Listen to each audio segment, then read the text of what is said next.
శ్రీగురుభ్యో నమః.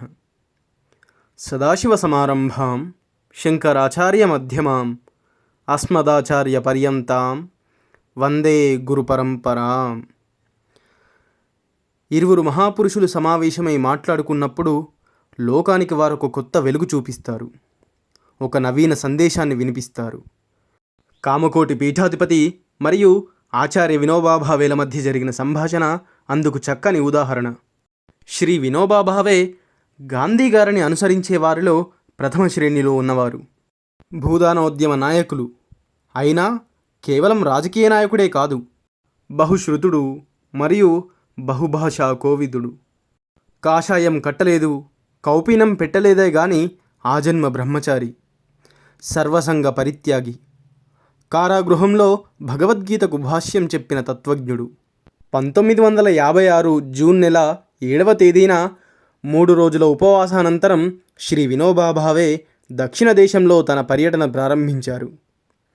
కంచికి 4.5 మైళ్ళ దూరంలో కలకత్తూర్ అనే పల్లెటూరుకు బయలుదేరుతూ ఇప్పుడు ఎన్ని గంటలు అని తన సహచరులను అడిగారు వినోబా. 7:30 అయిందని వారు సమాధానం చెప్పారు.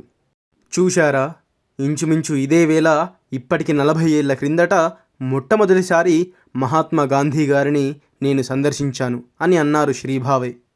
4 దశాబ్దాల అనంతరం సరిగ్గా అదే జూన్ నెల 7వ తేదీన ఆనాటి సమావేశం శ్రీ వినోబా గారికి స్ఫురణకు వచ్చింది. అంతకంటే విశేషమేమంటే 40 ఏళ్ల క్రితం వినోబాజీ మహాత్మా గాంధీని ప్రథమంగా సందర్శించగా సరిగ్గా అదే రోజు జూన్ 7వ తేదీన మరొక మహాపురుషుణ్ణి, కామకోటి పీఠాధిపతి అయినటువంటి శ్రీ శ్రీ శ్రీ చంద్రశేఖరేంద్ర సరస్వతి మహాస్వామి వారిని సందర్శించబోవడం.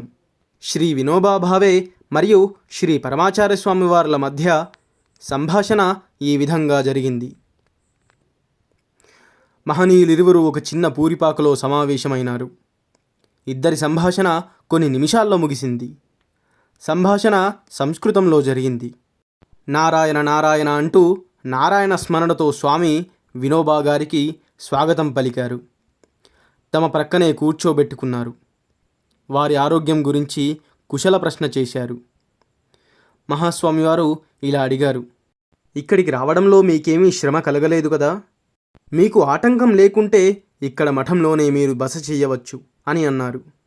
మీ దర్శనానికే నేను ఇక్కడికి వచ్చాను, మీ ఆశీస్సులను కోరుతున్నాను అని వినోబా గారు మహాస్వామి వారిని అడిగారు. ఆ మాట విని పరమాచార్య స్వామివారు నారాయణ నారాయణ అంటూ ఈ విధంగా తెలిపారు.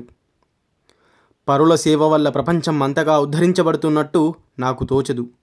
ఒక్కొక్క వ్యక్తి తన ప్రవృత్తిని బట్టి తన మనోభావాలను అనుసరించి సమాజానికి సేవ చేస్తాడు. అది ఆక్షేపణీయం కాదు. అయితే లోకులకు తాను ఏ ఉపకారం చేసినా అది కేవలం తన చిత్తశుద్ధికేనని, ఆత్మోద్ధరణకేనని అతడు భావించాలి. అదే తన లక్ష్యము కావాలి. ఇతరుల వల్ల ఏ విధమైన ఉపకారం పొందని వాళ్ళు లోకంలో ఎందరో ఉన్నారు. వారంతా తమ జీవితాలను యథోచితంగా కొనసాగిస్తూనే ఉన్నారు. మాట వరుసకు అడవుల్లో మృగాలు, పక్షులు అసంఖ్యాకంగా జీవిస్తున్నవి. వాటన్నిటికీ ఎవరు సహాయం అందిస్తున్నారు? వాటి జీవిత సరళిని క్రమబద్ధం చేయడానికి ఒక సంఘం ఉన్నదా? ఒక ప్రభుత్వం ఉన్నదా? అయినా కూడా ఆ ప్రాణులన్నీ మానవుల కంటే సుఖంగానే బ్రతుకుతున్నవి. సమస్త జీవరాశిలో పరమాత్మ అంతర్యామిగా ఉంటూ లోకాన్ని నడుపుతున్నాడు. సంఘంలో ఉండే ప్రతి వ్యక్తి తన విధాయక ధర్మమేదో తెలుసుకొని స్వధర్మాన్ని నిర్వర్తించినట్లయితే అదే పరమేశ్వరుడికి నిజమైన సేవ అని తెలిపారు మహాస్వామి. శ్రీ వినోబా గారు కూడా నేను కూడా అదే అభిప్రాయంతో ఉన్నాను అని బదులిచ్చారు. మహాస్వామి వారు నారాయణ నారాయణ, నాకెంతో సంతోషం అని తెలిపారు. శ్రీ పరమాచార్య స్వామి వారు శ్రీ వినోబా గారికి ఈ క్రింది 2 ఉపమానాలు కూడా వినిపించారు. చెట్టును పోషించాలంటే చెట్టు కుదుట్లో నీరు పోస్తే చాలు. చెట్టు తాలూకు వేళ్ళు ఆ నీరు తాగి కొమ్మలకు, రెమ్మలకు, ఆకులకు, మొగ్గలకు అన్నింటికీ ఆహారం అందజేస్తాయి. ప్రత్యేకంగా ఒక్కొక్క ఆకుకు, ఒక్కొక్క మొగ్గకు ఆహారం అందించనక్కర్లేదు. నోటితో మనిషి భుజిస్తాడు. అయినా అతని చెవి, ముక్కు, కళ్ళు, కాళ్ళు అన్నింటికీ ఆహారం అందినట్టే. ఈ సృష్టి సమస్తం శ్రీమన్నారాయణుని అవయవాలు మాత్రమే. జీవులంతా పరమాత్మ ప్రతిబింబాలు.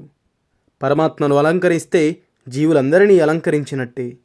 లోకసేవ చేయడానికి భగవత్ సేవ సులువైన మార్గం. సర్వే జనా సుఖినో భవంతు అని దేవుణ్ణి ప్రార్థిస్తాము అని అన్నారు మహాస్వామి. స్వామివారు చెప్పిందంతా విని పరమాచార్య స్వామివారు నాకు భగవంతునితో సమానుడు కాదు, సాక్షాత్తు భగవంతుడే అంటూ శ్రీ ఆచార్య వినోబా గారు స్వామివారి వద్ద సెలవు తీసుకున్నారు. అపార కరుణాసింధుం జ్ఞానదం శాంతరూపిణం శ్రీ చంద్రశేఖర గురుం ప్రణమామి ముదాన్వహం. సర్వం శ్రీ గురుదివ్యచరణారవిందార్పణమస్తు. స్వస్తి.